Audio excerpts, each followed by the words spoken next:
Love that tune, man. Love that tune. Like to rock out. It's your buddy Tommy D. You know I'm the nonprofit sector connector, and this show is called Long Island Changemakers. And I have a lot of fun on this show because I get to bring on people who are doing important work in the world. You know, sometimes these people are business professionals, sometimes they're nonprofit people, and in a lot of cases, and similarly today, you know, my guest is a business professional, but also does work in the nonprofit sector, and we're going to get into that. And if you know me as the nonprofit sector connector, you know how important it is to be at that crossroads where business and nonprofit get together.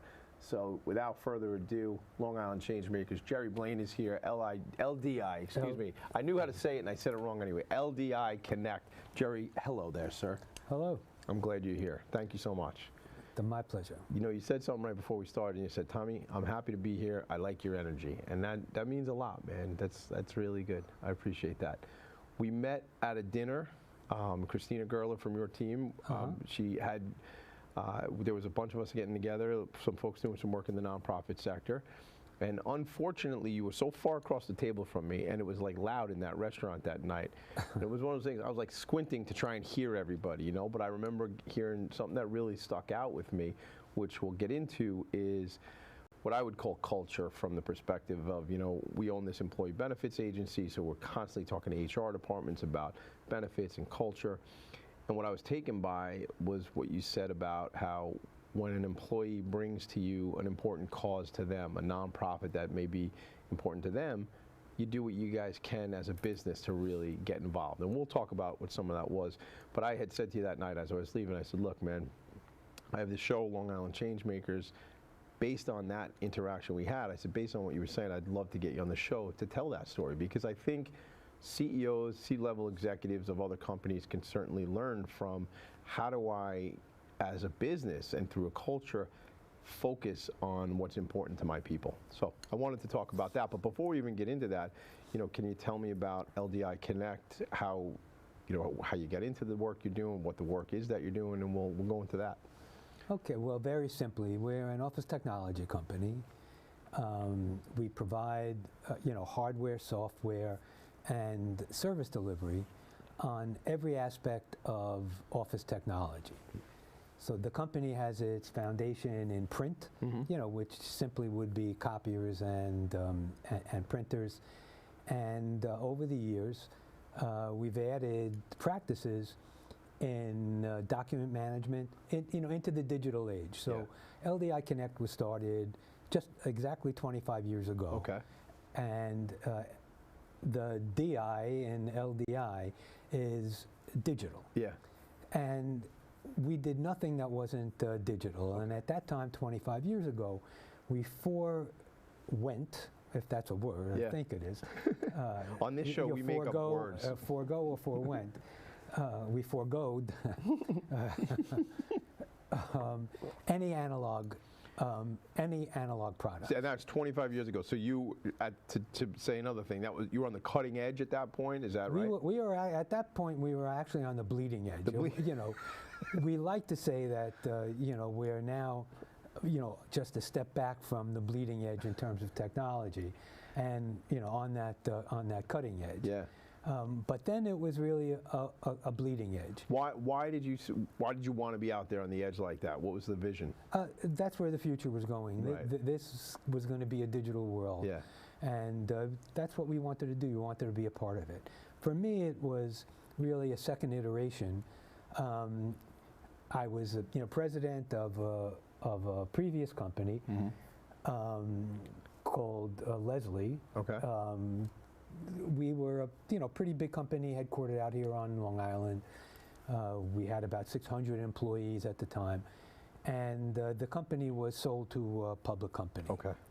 And there came a time where that public company wasn't doing that well, and the folks that built the other company along with me, they were looking for a place to go. And were you with that public company yourself, or no, you weren't? I did. I actually spent about 2 years with that, you know, with that public company. Okay. And then it was about another couple of years, you know, after that, that we actually launched LDI. Was that the same industry, or that was Leslie was something different? Very much the same industry. Again, except we were digital, nothing analog. We named ourselves LDI Color Toolbox because color was really the first popular digital product that was, as a printer, that was totally digital. And that really brought in the age of digital reproduction, you know, into the everyday business world, everyday office life. So when you talk about what it was and what it is now, it was like if I have a company and I have, you know, say 10 or 100 employees, I would come to a company like yours and purchase the machine or lease the machine, probably, that sort of thing? Yeah, but again, it isn't only that. So, you know, the other practices that we have are, you know, managing documents. You know, everything's done digitally now, right? Yeah. We're in managed IT services, and you know that encompasses, you know, cybersecurity products or whatever, but also architecting and maintaining companies' actual networks. You know, right on up to everything that they do and communicate with each other through unified communications, which, you know, you might know. Is that cloud? Well, cloud is part of it. But you would know it as voice over internet, or you would know it as Zoom or Microsoft Teams. The other part of that digital IT stuff, you know, goes right down to the most simple product that you use every day, which is your email. So, you know, that's a very... So is that managed services part of that too, what you're doing? Yeah, okay, got it. Exactly. Right. Yeah, so that's a managed services end. We do Pro AV. So, you know, that's the audio visual, the softwares that go along with it. You see screens everywhere, you know, interactive or just dumb screens. We build the boardrooms, conference rooms, you know, for clients and manage that for them. And last but, you know, certainly not least, is the physical security business. So there's nowhere you go now. So we're talking like hand readers or swipe cards or like that? Well, that too, you know, the access control, the swipe cards. No, what I'm talking about are the cameras that are following you around wherever you go all over the world. Yeah. Unbelievable too, right? It's just, that's the world that we're living in, Tommy, at the moment. I know, and you know, this, my mind, you know, the conspiracy theory guy goes to, you know, the surveillance state and Big Brother in 1984 and, you know, in other parts of the world, you know, they got the facial recognition, and, you know, I've heard, like, if I want to go sometimes into the conspiracy and go down the YouTube spiral sometimes, you know, you think like, I've heard, you know, eventually, or at least in other parts of the country, excuse me, in other parts of the globe, they have all this facial recognition software, and your social capital, I think is the way they say it, is connected to that, and they can just like turn off your access to money and all these different things if you're a bad person. A little scary, maybe a little futuristic, but well, there are bad actors, obviously, you know, that take advantage of that. But yeah, you know, the cameras are prevalent. Yeah, I can go to a restaurant tonight and look up. And you're going to see, you know, many cameras. You know, they're everywhere. You know what? It's cool too. With AI, you know, I think of AI as like, you know, ChatGPT, and it's going to help me like craft an email, right? So I was talking to a guy who owns a bar, a restaurant by me, and he says like, Tommy, you don't know, but like I can hear, I have like whatever he has, speakers or whatever, I can hear every conversation, the AI can hear every conversation that my bartenders are having with patrons, with customers. And he knows, and the AI will pick out if they're giving away too many drinks and different things, you know, like buybacks and stuff like that. And it's a brave new world, as they said. That little Aldous Huxley there, you know? I mean, imagine, the most sacred place of all. Yeah, right, exactly. Ironically, yeah, really, we're supposed to get away with everything, right? Yeah. But it's interesting, all that technology. Were you a kid who loved technology? Like, was that a thing for you or no? No, you know, I would consider myself of average knowledge, and when it comes to our business, I'm still in the average category. Sure, yeah. But you know, a majority of our people are subject matter experts. Yeah. And in the various disciplines, and they're the ones that advise, you know, our clients based on what their needs are, and we'll recommend the appropriate, product and service, to meet their applications. Who is the right size client for you? I mean, is it, the thing that a lot of people say with questions like this is, well, small and medium sized business to me, which is really doesn't help answer a question to me. Like I say, in our business at the agency, we think we best fit companies between 25 and 250 employees who are looking to utilize benefits to attract and retain talent. And then I go even deeper into geography. I say, Nassau, Suffolk, 5 boroughs of New York City, that sort of thing. Because I think in networking, connecting, and relationships, it's like, how do we be as specific as possible? So where do you all feel, from a growth perspective, who do you want to work with? Okay, that's the easiest question for me to answer. Perfect. Because the answer is everybody. So we have somewhere around 3,500 clients, oh, wow. between 3,500 and 4,000 clients. And it's right from a dental office or a doctor's office. Our largest client in many of the practices happens to be in the healthcare.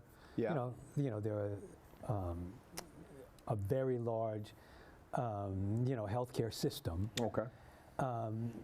The larger clients are the largest law firms in the world. Is that right? Oh, wow. Yeah, and financial services firms. We have, lots of those that have offices all over the country, and it's us that, provides not only the product but the service for that also. And then, as I said, you can move on down the ladder or right in the middle. So there really is no one really special client. Sure. I feel, and we're very proud of the fact that we can help everybody. That's great. Even to that small, as you say, dental practice or medical practice. Absolutely. Got it. Okay, good. All right. Well, thank you for that. I want to get to what really drew me to asking you to come here today. And like I said, so as we were having dinner at this place at night, you had mentioned when an employee, an associate, a member of the team brings to you, I say you, but I'm sure it's not just you, it's the leadership team, brings to you a cause that's important to them or something that they're involved with, a nonprofit or service organization or something like that. The way you said, and I want you to tell me, but what I remember hearing was that we get involved. We try to support their interests. So because that's not every employer is doing that. So I want to hear what you have to say about that. Well, in the not-for-profit space, there are things that we can do pro bono that we're delighted to do. We're delighted to support our community. It's really it's in our DNA. When we started the company, it was with mature people. We were a startup. We had literally, zero clients, zero revenue, and the first 17 people that we started with were people who I knew, who I'd either worked with before or I knew them from the industry. They were mature people, and they were good, solid citizens. Right. And with them came, stuff that they had been doing, in their own communities. And, part of what we agreed to do, we didn't have to agree to it, was just a natural thing. We would support the not-for-profits that they were part of, and that just, filtered on down, into the company. The not-for-profit was having a gala. Right.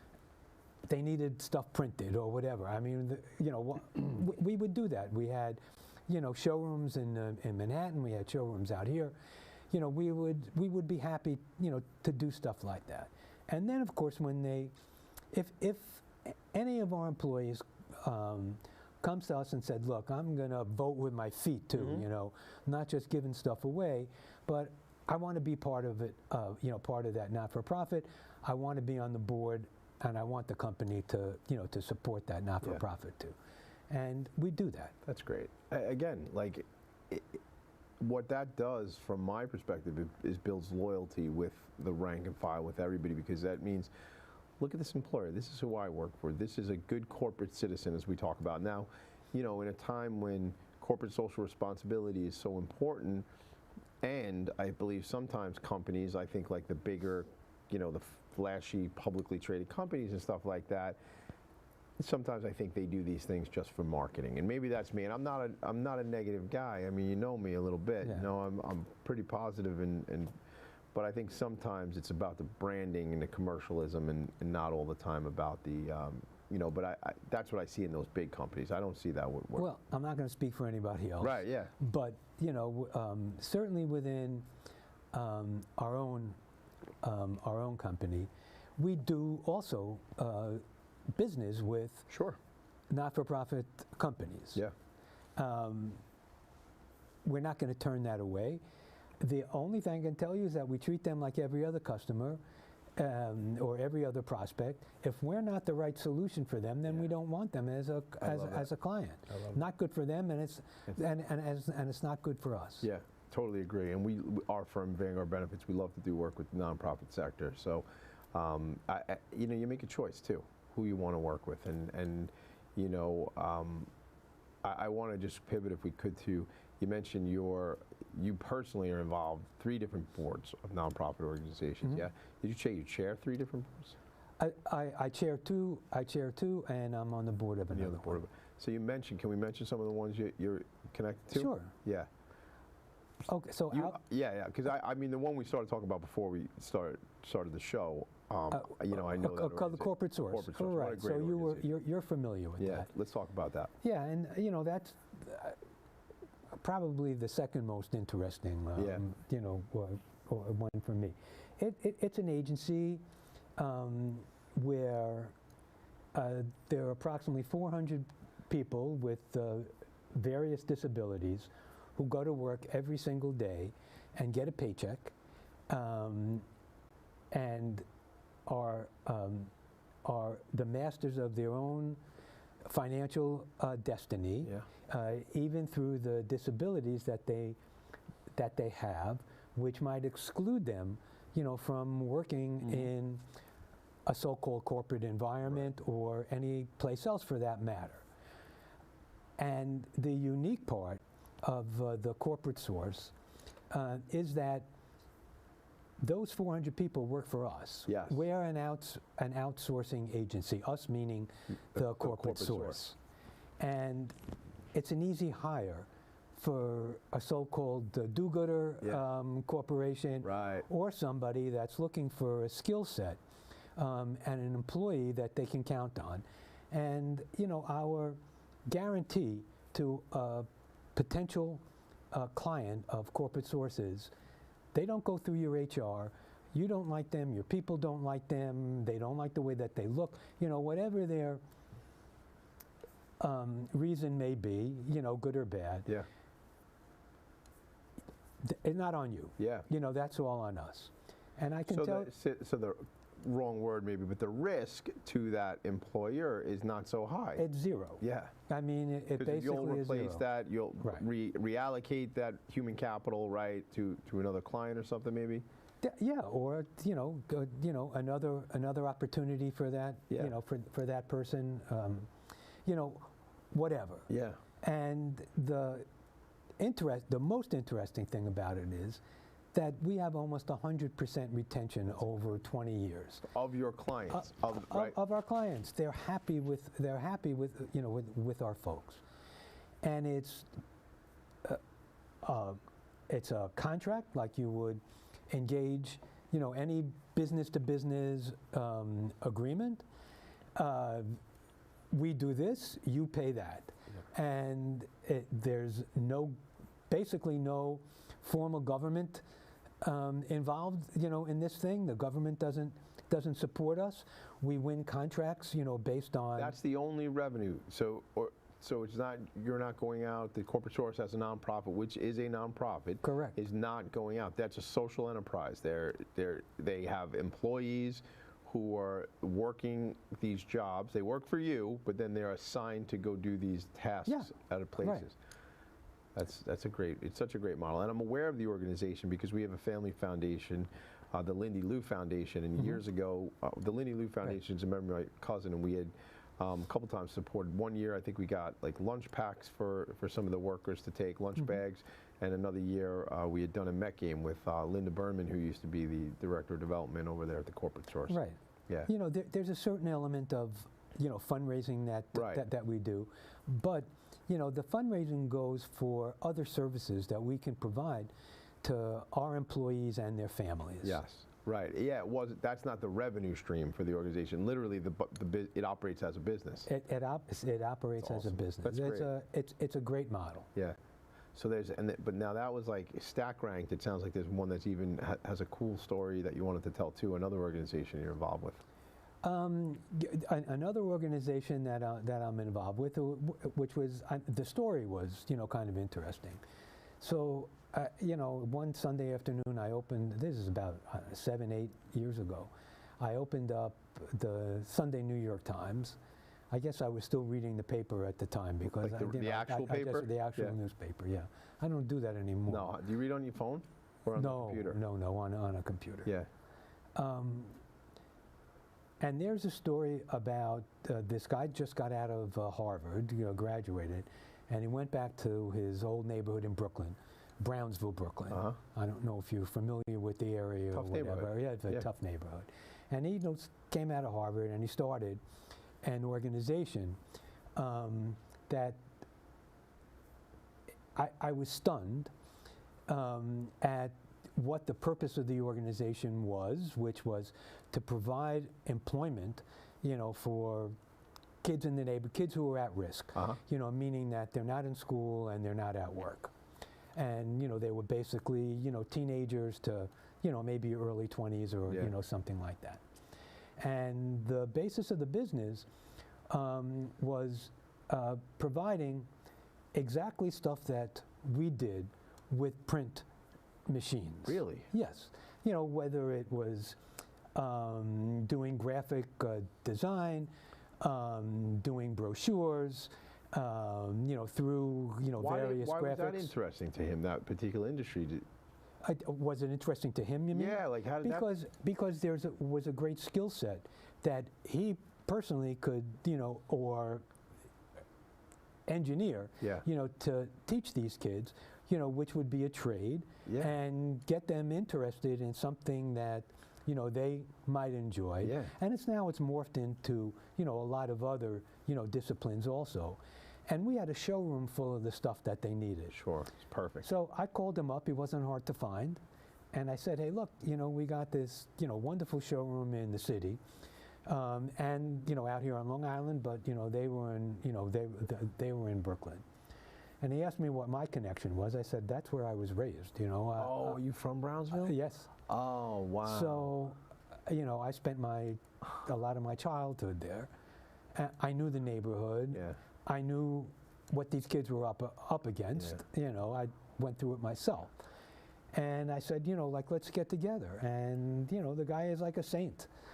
And, you know, he's been working through, you know, that is a nonprofit organization. Yeah. What's that It's called YDC, Youth Development Center. Youth Development Center. Okay. Youth Design Center. Youth Design Center.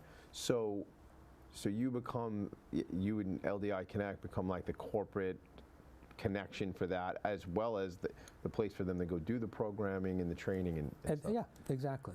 That's awesome. Well, I have another show called Philanthropy in Focus.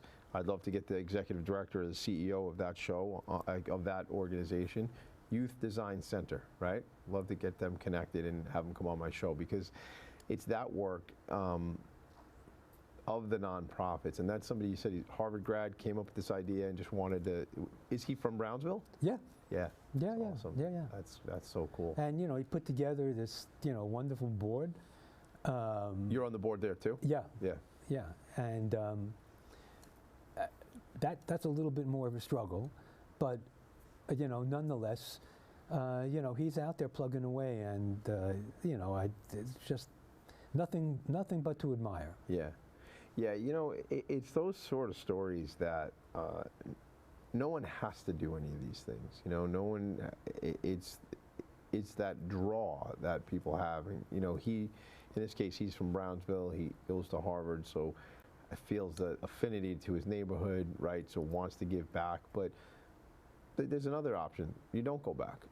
You Right. know, that's a choice. Nobody makes anybody do anything, and I love to meet people who make that choice to say, no, no, no, I came from there. I wanna make it better. I want to go back and help young people. And the fact that you see it in the Times, and you know, Yeah, there it's was one of those things, right. man. Yeah, I mean, just real happenstance. Yeah, sometimes it happens like that, man. That's great. What is that, an organization? They have big galas and stuff like that, or They're aiming at that. yeah. So do they also? Are they these young people who learn this trade? What does that look like from a vocational perspective after Yeah, that? so a lot of them, have moved into film now, No kidding. and other disciplines. They started out, and the concept was, to build an agency, Yeah. and kind of sell products. Whether it be, like name tags or giveaway stuff, T-shirts. Sure. But do the design for it. Take in money, and that's how they would support themselves. And it's kind of morphed into a more educational opportunity. They get groups of cohorts, kids who sign up, and they teach them skills. That's great. That's great. I mean, when you think certainly in different communities, geographic or socioeconomic and different things like that, a lot of what I always feel is it's a lack of access. It's not lack of ability. It's a lack of access. It's a lack of people pouring in and bringing resources. And that's what an organization like you're talking about, that's what it sounds like it's doing to me. Right. Yeah. What do you, as you see nonprofits right now in the world, do you see more opportunity to educate your peers, other business professionals who may not see the value in getting so involved in the nonprofit world? I don't know how to answer that question, to be perfectly honest. I'm not. I know a lot of people who are in positions like mine. Yeah. And stunningly, most of them are involved. They are. Yeah, Yes. yeah. As individuals, you were right to point out that companies, have different motivations. Sure. But in terms of individuals, I don't think I know anybody Who is not involved. who is not involved. Yeah. Yeah. I think that's great. That makes me happy. It does, because it means people care. And in a time right now where nonprofits need more support than ever, just based on some challenges in this country, it's I don't want to say it's the responsibility, although I do believe it's the responsibility of corporates to get involved, but I can't tell other people how to spend their money. But I think as a human race, it's about society, it's about being involved in community and doing that. So to hear more and more people are doing that is good for me. So Yeah. I'm really appreciative I met you, Jerry Blaine. Oh. That's how quick a show goes. It's just like Really? that. Okay, Really, yeah. I mean, maybe you have to come back. Maybe we'll do another show together. okay. We'll do like Tom and Jerry. Oh, Yeah. that used to be a show. I'm so excited that you were here. Thanks for coming out today, man. Okay. I appreciate Thank you. That was my pleasure. Yes, absolutely. Gang, that's another one. Long Island Changemakers, that's what we do here.